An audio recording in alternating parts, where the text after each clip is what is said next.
Okay, let's take a look at this activity-based costing problem.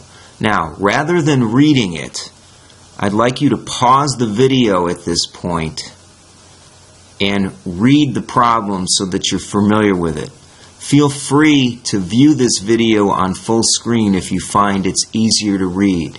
Now, I'll stop talking and I'm going to let the camera run for about 5 seconds, pause it during this break, and then I'll come back 5 seconds from now and move the screen so that you can read the bottom of the problem as well.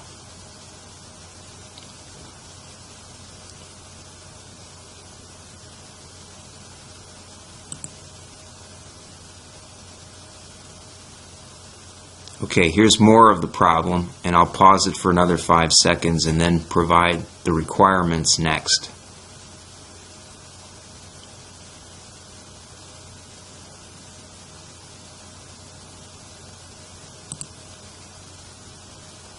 Okay, now you see the requirements of the problem at the bottom of the screen.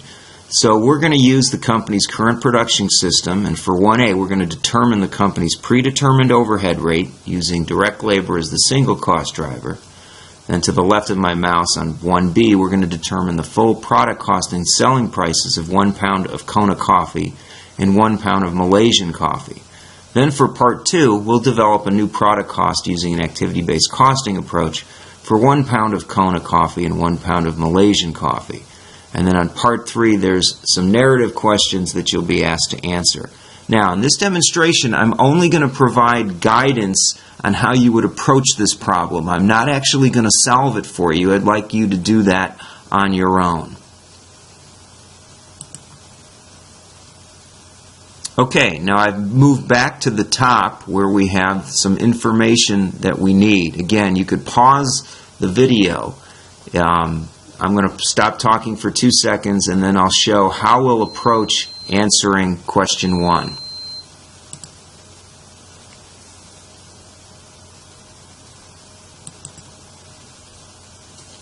Okay, now 1A, the first thing we're asked to do is determine the company's predetermined overhead rate.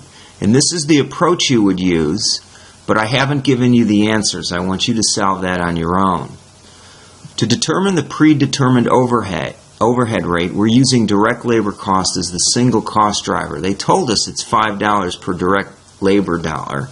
And here's how you would calculate it. Well, I guess I've revealed the answer, but I'd like you to go through the detail. Take the total manufacturing overhead cost divided by the budgeted direct labor cost. From there, you can calculate the direct labor, the cost per direct labor dollar, and that's the predetermined overhead rate. Then on part B, we have to determine the full product cost of Kona and Malaysian coffee. All right, so what do you do here? You've got to add in the information that they've given you for direct material, and this is per pound, direct labor per pound.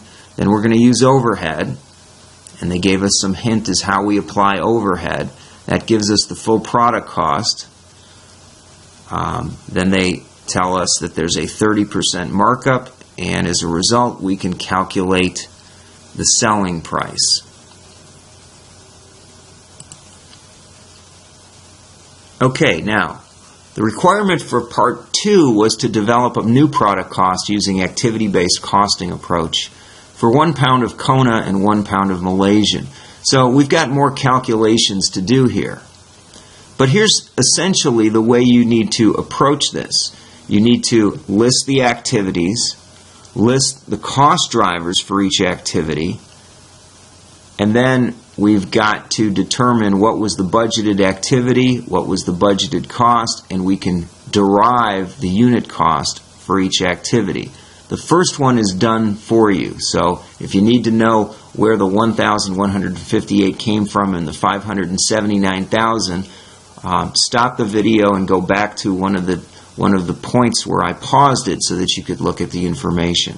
And then once we do the division, we come up with a unit cost. And of course you have to do that for all the other activities so that you can derive the predetermined rate that you're going to use per activity. Okay, now actually let me slide up a little bit. Then you have to indicate how to calculate the standard cost per pound for each product. And the way you do it now is you use the information that you calculated above. When I mean above, I mean the unit cost you calculated here you need to use in this calculation, where you'll look at each one of these components.